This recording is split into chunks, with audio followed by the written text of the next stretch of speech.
What up, Net fans? Nets Dog here, bring your latest in your exciting NetsBoy 200th episode news.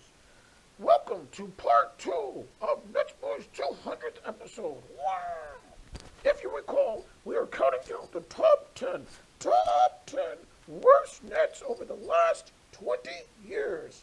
Last episode, we talked about Torian Prince at 10, Alan Crabb at 9, Anthony Bennett at 8, John Musa at 7, and Bobby Simmons at 6. So now get ready for part 2 and 5 through 1.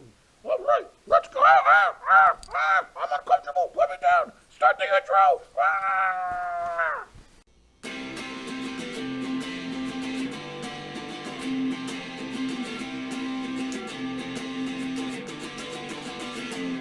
His name is NetsBoy, so let's gather around from all over.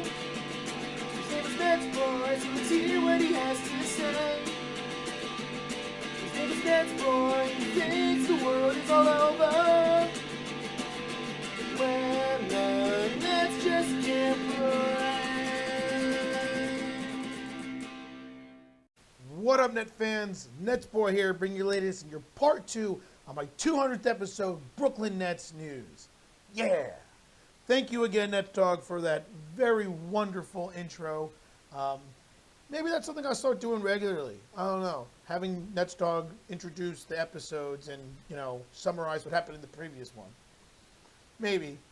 Probably not, though, because as you can tell at the end of that, he really was getting uncomfortable. And he really doesn't like me picking him up that much. I mean, he doesn't mind it, but after a while, he starts getting a little uncomfortable. So I probably won't actually do that. I just thought I'd do something special like that for my 200th. So, yeah. Anyway, if you're seeing this episode, hopefully you saw part 1 first. This is part 2 of my 200th episode, top 10 worst Nets over the last 20 years. If you have not seen part 1 yet, I recommend you go in my, NetsBoy archives and check out my channel and watch part 1. I'll try to have a link down below in the description for part 1. So if you're seeing this one first, go watch that one. That was numbers 10 through 6, and it's summarized by NetsBoy, the following players: Torian Prince, Alan Crabb, Anthony Bennett, John Musa, and Bobby Simmons. Those were my 10 through 6 worst Nets over the last 20 years. And now we've got 5 through 1. So before I start, as mentioned in my last episode, this is just my opinion. This is just the players that, for me personally, always just boiled my blood and just always got me so angry. And so, and which is why I wanted to do this list.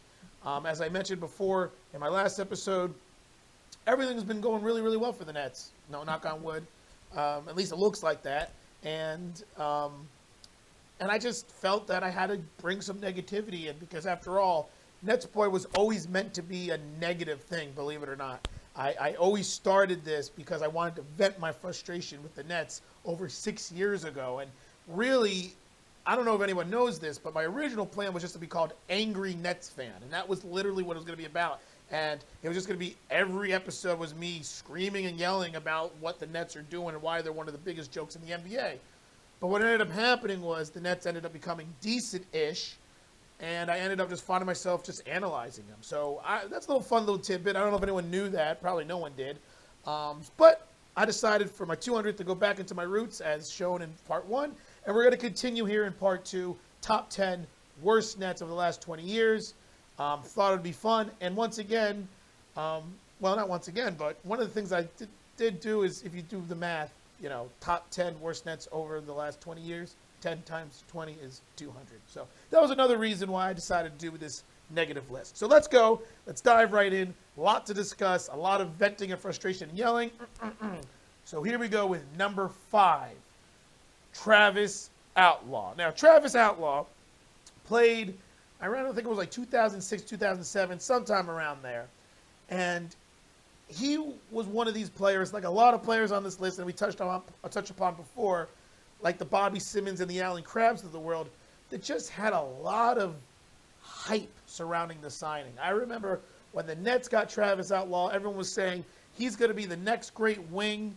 He's 6'9". He's a versatile player, can shoot the 3 ball and so on and so forth. You know, he can stretch the floor. He can play the 4 or the 5. He's just going to be a great piece to this up-and-coming team, or what they're hoping was up-and-coming. You know, he was 26 years old at the time, and everyone thought he was going to be this really solid player.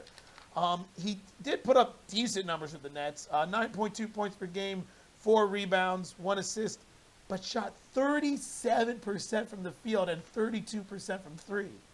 That's just not going to cut it. And that was the thing about Travis Outlaw. He was just very inconsistent and just kept on jacking up shots. And that's what I remember the most about him, was he would be like 2 for 7 or 2 for 9, and he would still keep shooting the ball. And I know they say like scorer's mentality, right? Just keep shooting, but he wasn't good. He wasn't good enough. He didn't have a scorer's ability, so he just kept shooting up brick after brick. And I mean, like, his shots were just so bad, too. I remember he shot the ball off the side of the backboard, similar to the way Paul George did in the playoffs last year when he was wide open. He was just bad. He never lived up to the hype. And what was so frustrating about him was similar to what I complained about Bobby Simmons in my last episode. Just a year or two prior, he averaged 12.8 points per game and shot 45% from the field and 36% from 3. So he was coming off years that he was a double-digit scorer, a guy shooting 45%, and a very good player, and he became nothing more than just a mediocre role player. And once again, the shot selection was terrible. The basketball IQ was terrible. I remember him missing lots of open dunks. I remember him missing free throws at the ends of games. He was just a very frustrating player. So number 5 is Travis Outlaw for that reason of just the frustration, the inconsistency, and just overall mediocrity. But he's just number 5 because he only played in 1 season with the Nets. Number 4, Gian Leon.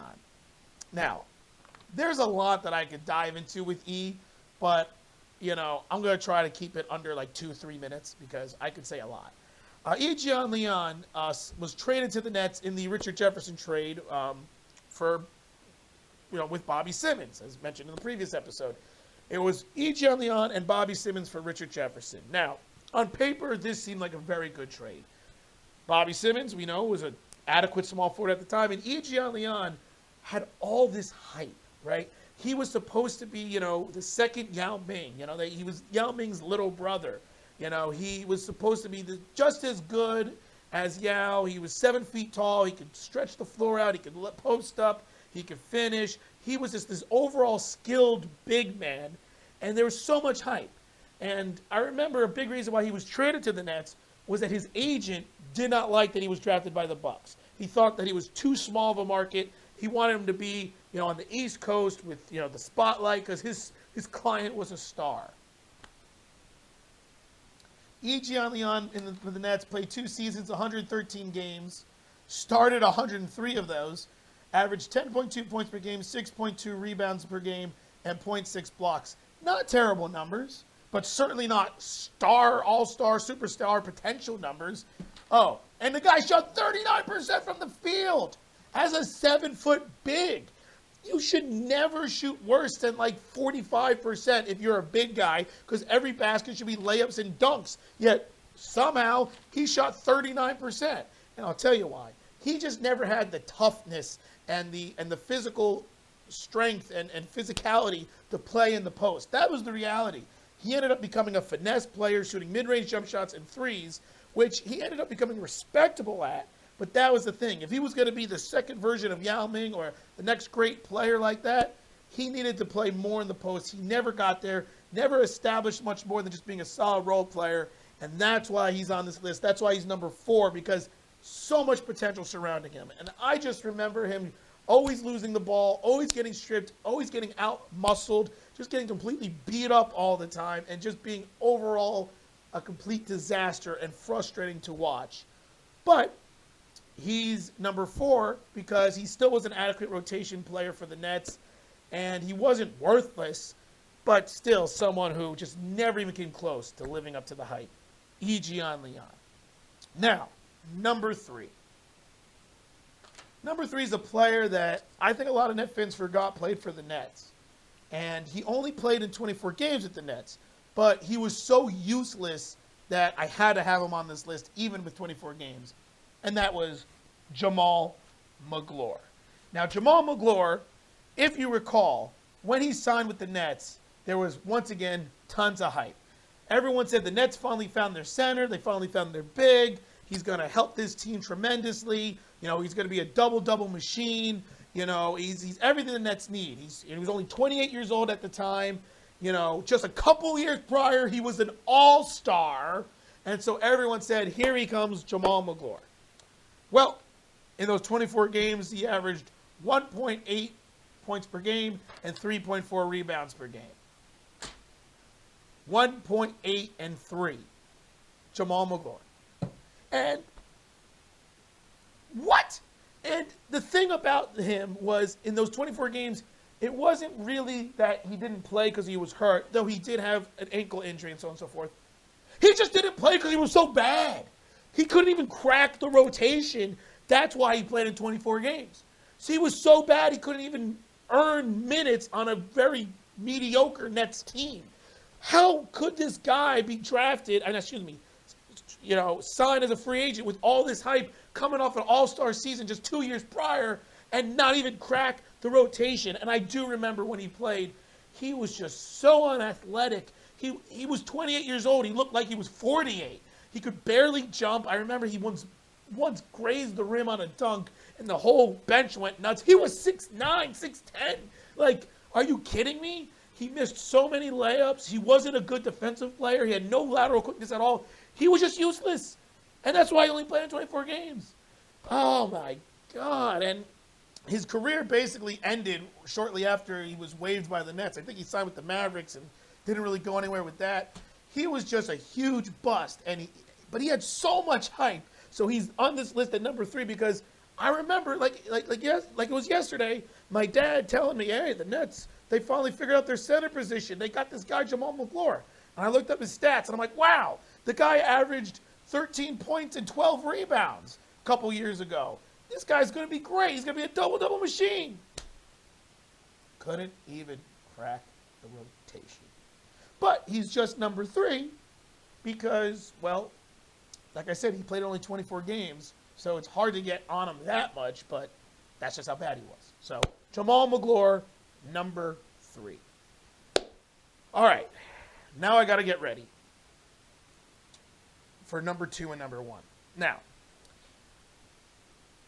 my second worst net in the history of the Nets last 20 years, and my number 1 worst net, it was a tough one to figure out. I was going back and forth of really between the two of them of who was number 1 and who was number 2. I felt like they both are deserving of my number 1 spot, but I did make a decision, and it is of the following. My number 2 worst net over the last 20 years is a player that played for the Nets for 8 seasons. Played in 532 games and started 405 of those. Actually had 2 stints with the Nets. Played 7 seasons with the New Jersey Nets, signed later on with the Brooklyn Nets later on. That's right. You know him. We all love him, sort of. Jason Collins. Now, listen. Before I start bashing Jason Collins, I do want to emphasize the amount of respect I have for him, how much, courage he has and everything about this, being one of the first openly gay professional athletes. He's one of the, I think he was the first NBA player to be openly gay, and, kudos to you on that for being a role model for so many people and standing up and all that stuff. Great for Jason Collins. You also hear a lot of great things about Jason Collins as a person. He's a great guy, great person. But I'm not here to discuss him as a person. I'm here to discuss him as a basketball player. And holy crap, was Jason Collins one of the worst basketball players I have ever seen. And what's so ridiculous is the guy played for the Nets for 8 seasons. Are you kidding me? How? What were the Nets thinking?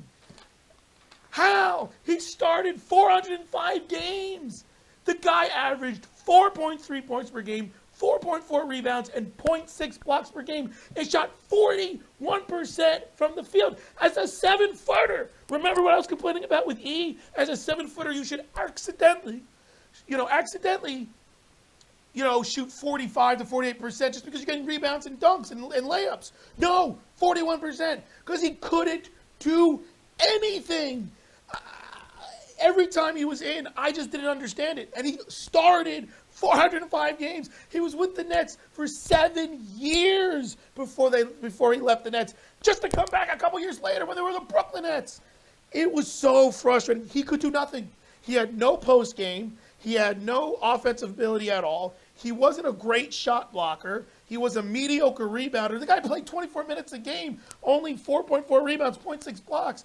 The only thing he was good at was he was good at setting screens and taking charges. Are you kidding me? 7 years of that. And it was just so funny. I remember when the Nets are going to the NBA Finals and they're going up against Tim Duncan and then Shaq. The Nets' answer was Jason Collins. I mean, it's comical. It's comical how long this guy played for the Nets with those mediocre numbers. That's not even mediocre. That's terrible. You're a 4-4 guy and started 405 games. Now, I know the NBA was a little bit different back then. Bigs weren't really involved in the offense other than setting screens, but at least block some shots or get some rebounds. He was just so bad. 41%. He was completely useless. To this day, I still don't understand it. I still don't get how he was the answer for the Nets center position for 7 years. And you know who they got to try to replace him? Jamal Mcgloor. So, it's no wonder I love Brook Lopez as much as I have. When the centers that I've seen the Nets have over the last 20 years were players like Jamal Mcgloor, Jason Collins, Josh Boone, Johan Petro. Did anyone remember him? Players like that. Nenad Kristic, who was respectable, but these are the bigs that I saw as the Nets. And then, you can go back farther to Todd McCullough, who could have very easily been on this list as well. Just disastrous big. So no wonder why I love Brook Lopez, because he hands down is the best center in the history of the Nets. I mean, you could go back and try to make an argument about Derek Coleman and Buck Williams, but they were more power forwards and centers. And when you see that Jason Collins was the solution at the center spot for 7 years, you can understand why the Nets never had any great bigs until Brook Lopez. Jason Collins. Just watch an old game of the Nets, in the mid-2000s, 2005 and 2006-ish, especially when it was Jason Kidd, Vince Carter, and Richard Jefferson, and their starting center was Jason Collins. You'll see that they got dominated in the post, dominated by any big, because Jason Collins was the guy who was supposed to stop him, and he couldn't do anything. I gotta stop. If I keep going, I'm just gonna go on for another 20 minutes just complaining about Jason Collins. So he is number 2 as one of the worst Nets in the history of the Nets, simply because of the fact that the guy was useless and he was there for so freaking long. How? Wow. Anyway, now it's time for my number 1 worst net over the last 20 years, or my most hated net in the last 20 years. This player should not be a surprise to anyone. I've openly bashed him several times in the past. I wrote a song about him, about everything I'd rather have happen to me, or everything I'd rather have happen than him being on the Brooklyn Nets. And that is Darren Williams, or as I once referred to him as in a long accidental rant, Darren, the biggest anti-clutch piece of crap Williams I have ever seen. Williams. Yeah, I put Williams in there twice. This guy was just, come on now. We all knew that he had to be number 1. I mean, this guy, I don't even know where to begin. Let's just begin with his stats as a net. 16.6 points per game, 7.5 assists a game, and 1 steal, and shot 41% from the field, 35% from 3. Look, statistically, those aren't terrible numbers. Those are adequate numbers, solid starting numbers in the NBA. The problem was the Nets did not acquire him to be an adequate starter. They acquired him to be a superstar. They acquired him to be the franchise savior. They acquired him to turn the Nets luck around. The Nets were one of the laughing stocks in the league. They were coming off a couple of abysmal seasons. Just a couple years prior was when they had their 12-win season. And then the Nets pulled off this trade. And I remember it like it was yesterday. The Nets were in the mix for Carmelo Anthony. It was between the Knicks and the Nets. And the Knicks got him, and I remember all my Knicks fans were taunting me, like, ha, ha, ha, ha. All my Knicks friends, they're like, I told you. Then I turn on the TV Sports Center, and what do I see? The Nets traded for Darren Williams. And I'm like, oh, you go ahead. You can take Carmelo and his only offensive scoring ability. We got one of the best point guards in the league. And I started, like, swinging it in their faces, saying, go ahead, go ahead. My guy makes our teammates better. Your guy just shoots all the time. I was so excited. And then we got a chance to actually watch him. Now, his first year with the Nets wasn't bad. He actually scored 21 points and 8 assists. Very good. But it all went south from there. He started getting hurt all the time. He started being very inconsistent. He started blaming everyone and everything for his unfortunate, play. Like, I remember he once said that he struggled at home when they played in the Prudential Center in Newark their last few years when they were the New Jersey Nets. He blamed the backdrop of the arena of why he was struggling shooting-wise, because he had trouble seeing the rim. Are you kidding me? You're a professional basketball player. You're playing in the NBA. How is that something that's going to affect you? How? And what's everyone else's excuse? Because no one else seemed to have any issues playing in that arena. So really? Really? That's why? No, I think just because you sucked, Darren. That's the reason. And it was always saying, oh, my ankles, I'm losing my explosiveness because I kept hurting what the hell? The guy had, rolled his ankle every game. Every other game he was missing time because of an ankle injury. He had surgery a million times. What are you doing? And he wasn't even that explosive or fast. He was so frustrating to watch. Now, listen, got to give him respect. He did have his moments. He did score 57 points against, I think it was the Charlotte Bobcats at the time. And he did single-handedly carry the Nets, I think in game 3 or 4, one of those two, of the first-round playoff series against the Hawks when the Nets were the A seed. He carried them. But that was the thing that made him so frustrating to watch.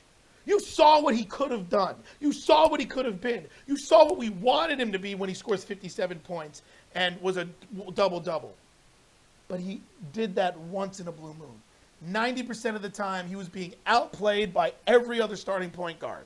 And I remember I have a rant with that, and it was a great rant. It's in my 100th episode. I do recommend you watch that episode. It was over 3 or 4 years ago, which was a compilation video of all my best moments of NetsBoy up to that point, previous 100 episodes. And I went through a long rant as I listed every point guard that outplayed Darren Williams. And I remember I got to 12 off the top of my head, right off the bat. That's how bad he was. And when the Nets got him, he was supposed to be the franchise. He was supposed to turn everything around. So much hype. The Nets gave up Devin Harris, who, by the way, turned out to be a much better point guard, in my opinion, with the Nets than Darren Williams. Derek Favors, and I think 2 first-round draft picks to get this guy. And what did we see from it? Complaints, excuses, constant injuries, inconsistent play, and the best the Nets ever did was they made it to the second round and lost in 5 games to the Miami Heat. Darren, the biggest anti-clutch piece of crap Williams I have ever seen. And that was the other thing. Guy was never clutch. He always turned the ball over down the stretch. Always. Always turned the ball over. Could never make the right play. He didn't really make any of his teammates better. I don't know what happened. I don't know. Was it the injuries? He says it was. Perhaps it was. But it just seemed like all of a sudden, as soon as he came to the Nets, everything went south. I think later on in an interview, he said he wasn't a fan of the system the Nets ran, and he became more appreciative to the system they ran in Utah with Jerry Sloan. But come on, man. When the Nets traded for him, it was like Chris Paul, Darren Williams. There was an argument of who was the best point guard in the league. And immediately he went from a top 2 or 3 point guard to barely even a starting caliber point guard. It was just complete garbage. And like I said, shot 41% from the field. That's not good. 35% from three, that's okay. But he never, ever came close to living up to the hype that we were, as Net fans, were hoping for. Darren Williams. Number one worst net in the last 20 years. There you have it. Whew. All right. Well, I didn't get as angry as I thought I was going to. I mean, I got pretty angry, but I thought I was going to be like, having a stroke and, or a heart attack or something. But that was it. So there you have it. That is 5 through 1. That concludes my 200th episode, the top 10 worst nets over the last 20 years. I hope you enjoyed it. Let me know what you guys think. Comment below. Share the videos. Let me know if you agree with my list, if you think there's someone else who should have been on it, someone who should have been off of it. And, yeah, and there it is. So, 200 episodes down. More episodes to go. Tune into the next NetsBoy episode, which will be in a couple more days as we continue to address and look at this championship caliber Nets team, and we continue to analyze what's ultimately been a pretty successful season, I would say, so far for the Nets. So, until then, thank you again, once again, all my subscribers and viewers. Thank you all so much. Let's keep it rolling. This is NetsBoy, calming down and signing off. When